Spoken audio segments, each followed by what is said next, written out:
तो वहीं धीरे धीरे करते हुए विपिन के दिमाग के अंदर कुछ बातें याद आने लगती है। आखिरकार मास्टर शेख वो बंदे थे जिन्होंने यहाँ पर अपने स्टूडेंट्स को इन सभी मानव जाति के लिए न्योछावर कर दिया था और उन्हें यहाँ पर मरने के लिए छोड़ दिया था, ताकि यहाँ पर वह ऊपर के दबाव को नीचे पड़ने से रोक सके। तो फिर कैसे यहाँ पर वह इन सभी को ऐसे चोट पहुंचा सकते थे?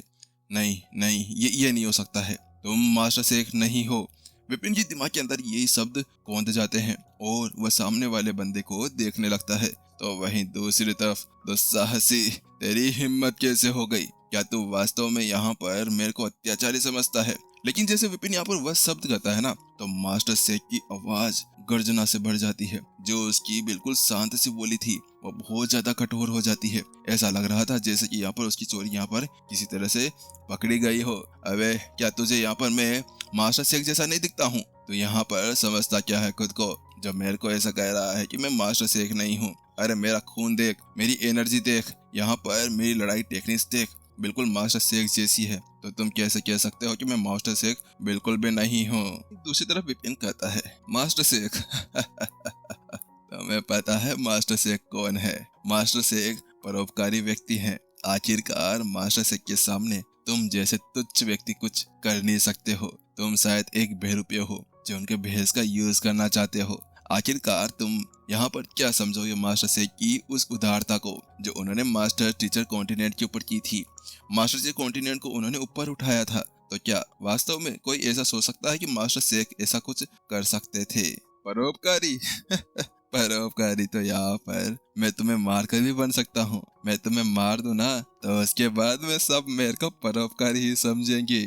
मास्टर शेख एक बहुत ज्यादा डरावनी आवाज के अंदर विपिन से कहते हैं, अरे नहीं नहीं यार, मैं अपने हाथ क्यों गंदे करने लगा? आखिरकार एक विश्व गुरु को मारते हुए, है ना? यही कहते हैं ना तो मास्टर शेख कॉन्टिनेंट के ऊपर विश्व गुरु।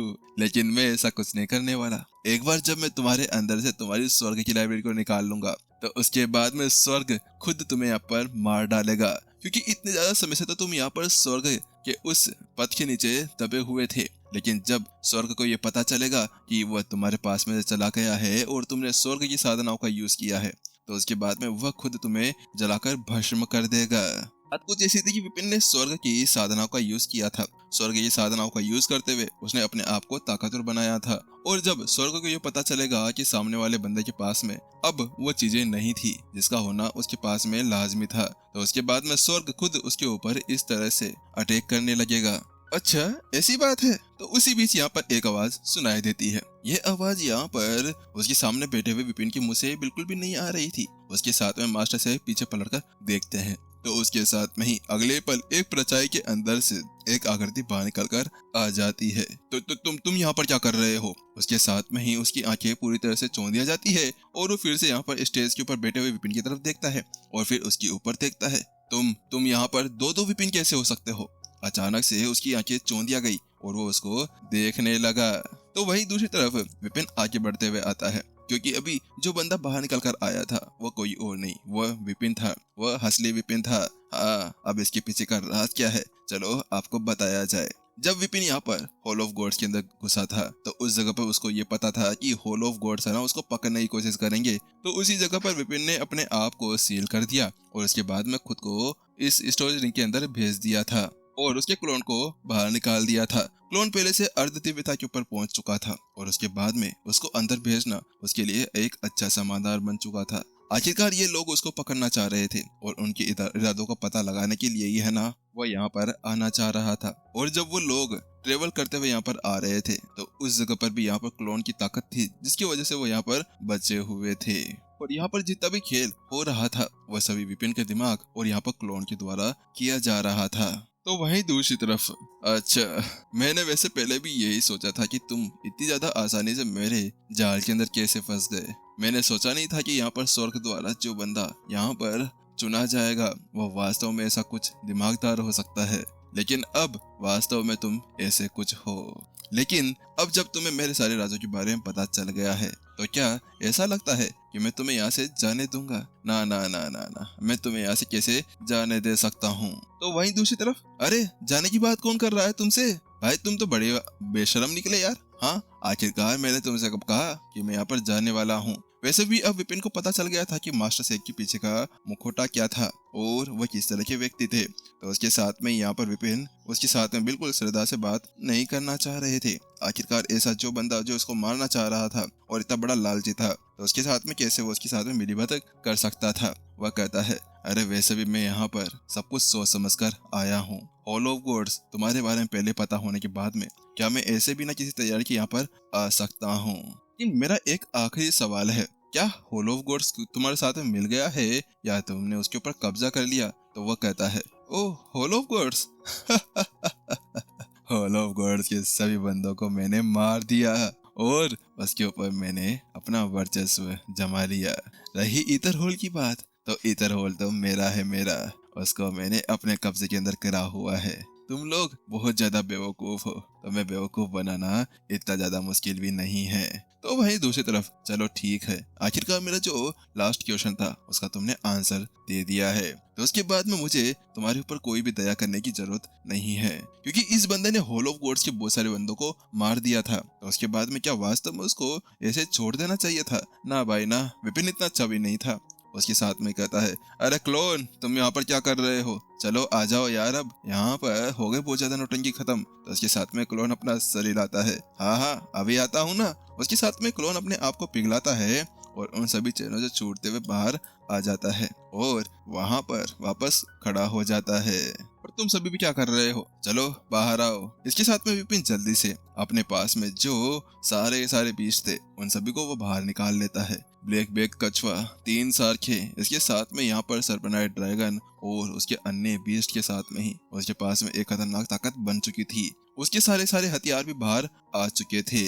तो वहीं दूसरी तरफ बहुत बढ़िया, आश्चर्यजनक। आखिरकार मैंने कैसे सोचा कि यहाँ पर तुम ऐसे ही आ सकते हो, लेकिन क्या तुम्हें लगता है कि तुम्हारी ये सभी बीस्ट और ये हथियार मेरे सामने कुछ कर सकते हैं? उसके साथ में मास्टर शेख अपना हाथ हिलाते हैं और अगले पल यहाँ पर उन सभी बीस्टों के ऊपर एक दबाव पड़ता है और उनके ऊपर एक फॉर्मेशन बना दी जाती है, जिसके बाद में वो लोग बाहर नहीं निकल पा रहे थे।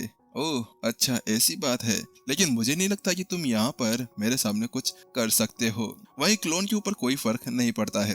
क्लोन मास्टर शेख को देख रहा था, वो ऐसा कहता है, अरे ये सभी तो यहाँ पर केवल खिलौने हैं तुम्हारे लिए, असली मुकाबला तो मैं हूँ, मेरे से लड़ो ना, तुम उन बच्चों को क्यों परेशान कर रहे हो? इतना कहने के साथ में जो क्लोन था वह जल्दी से बड़ी तेजी के साथ में आगे बढ़ना शुरू कर देता है और बैंग बैंग यहाँ पर जोरदार आवाजें आना शुरू हो गई थी। क्लोन पहले से यहाँ पर अर्ध दिव्यता लेवल के ऊपर पहुंच गया था। क्लोन वैसे विपिन से पहले बहुत ज्यादा पावरफुल था, लेकिन इस जगह पर क्लोन जब अर्ध दिव्य के ऊपर पहुंचा तो उसके साथ में उसकी शक्ति अथाह हो गई थी। अगर वो एक पंच धरती के ऊपर मारते तो धरती के अंदर भी छेद हो सकता था। मास्टर शेख यहाँ पर अब क्लोन के उन सभी झटकों के बाद में पीछे की तरफ हटना शुरू हो गए थे। क्लोन उनके ऊपर भारी पड़ना शुरू हो चुका था। वास्तव में इस जगह पर मास्टर शेख को समझ नहीं आ रहा था कि वह क्या करे और क्या नहीं। तुम इतने ज्यादा पावरफुल कैसे हो सकते हो? जब मास्टर शेख ने देखा कि यहाँ पर विपिन का क्लोन इतना ज्यादा पावरफुल था तो वास्तव में उसकी आंखें चौंधी आ गई। वास्तव में उसने ऐसी कोई चीज नहीं देखी थी। वो विपिन के ऊपर नजर बनाए रखा था। उसको यहाँ पर क्लोन के बारे में आज तक कुछ पता नहीं चला। मास्टर से कॉन्टिनेंट के ऊपर भी उसने नजर बनाई थी, लेकिन वहाँ पर भी क्लोन का कुछ अता पता नहीं चल पाया था। आखिरकार कैसे यहाँ पर वो क्लोन को चौंक सकता था, इसके बारे में यहाँ पर वह सोच विचार कर रहा था। इसी बीच बैंग, अगला ही पल यहाँ पर उसके शरीर के अंदर एक जोरदार पंच पड़ता है और मास्टर शेख पीछे जाकर गिर पड़ता है। वहीं दूसरी तरफ तुम सभी भी बाहर निकलो। विपिन अपना हाथ हिलाता है और उसके साथ में उस फॉर्मेशन को वहां से तोड़ देता है। अगले पल उसके सारे बीस्ट मास्टर शेख को घेर कर खड़े हो जाते हैं और क्लोन उसके बीच में लड़ रहा था। वह सभी बीस्ट है ना अभी अपनी फॉर्मेशन के अंदर आ चुके थे। विपिन अभी उन सभी को आदेश पे आदेश दिए जा रहा था। जैसे मास्टर शेख यहाँ पर कोई कदम उठाने जाते तो उसकी गलती के ऊपर वो अटैक कर दिया करता था और उसी का फायदा उठाते हुए क्लोन बार बार उसके ऊपर अटैक करते हुए जा रहा था। इसी चीज का फायदा उठाते हुए बैंग, यहाँ पर क्लोन ने एक जोरदार पंच और मारा और उसके साथ में ही मास्टर शेख के सीने के ऊपर एक जोरदार गड्ढा पड़ गया। मास्टर शेख की हालत पूरी तरह से खराब हो चुकी थी। मास्टर शेख खड़े होते हैं तुम सभी बहुत ज्यादा पावरफुल हो, लेकिन क्या तुम्हें लगता है कि मैं तुम्हें से यहाँ पर ऐसे ही मर जाऊंगा? इतना कहने के साथ में मास्टर शेख जल्दी से अपना एक पामटेक आगे तरफ बढ़ाते हैं। वो बहुत ज्यादा पावरफुल था। लेकिन उसी बीच अचानक से मास्टर सेक अपने पीछे एक बैरियर बनाते हैं और शक, अगले पल वो मौके से गायब हो जाते हैं। जल्दी करो, हमें यहाँ से बाहर निकलना होगा। जैसे यहाँ पर विपिन देखता है कि मास्टर सेक वहाँ से निकल गया था तो उसके साथ में उसके रोंगटे खड़े हो गए थे। उसको पता था कि यहाँ पर कोई ना कोई बड़ी मुसीबत आ सकती थी। इसी वजह से उनका सबसे ज्यादा पहला मोटिव जो था वो भागना ही था। उसके बाद में जल्द ही उसने अपने आप को फिर से स्टोरेज रिंग के अंदर डाला और उसके बाद में सारे बीस्टों को भी अंदर डालकर वो क्लोन को वो रिंग दे देता है। क्लोन उस रिंग को पकड़ता है और वहां से भागने लगता है। विपिन यहाँ पर अभी टेलीपैथी के द्वारा क्लोन से बातें कर रहा था। उसी बीच जैसे ही यहाँ पर क्लोन उस ईथर होल से बाहर निकलता है तो बूम, अगले पल एक धमाका होता है और ईथर होल पूरी तरह से नष्ट हो जाता है। लेकिन उसके बीच में एक बॉल पड़ी हुई थी जो चमक रही थी। नहीं नहीं क्लोन, जल्दी करो, उस तरफ। उसके साथ विपिन कहता है क्योंकि इस जगह पर विपिन को बहुत ज्यादा खतरनाक तरीके से ना डर लगने लगा था। वह छोटी सी चीज बहुत ज्यादा खतरनाक एनर्जी का यूज कर रही थी। वही क्लोन जल्दी से जो ईथर होल का फॉर्मेशन था उसके एक छिद्र की तरफ बढ़ जाता है जहाँ से वो लोग बाहर निकल सकते थे। वहीं जिससे पहले कि क्लोन वहां पर बाहर निकल पाता उससे पहले ही बूम शक, अगले पल क्लोन की वहां पर दो टुकड़े हो जाते हैं।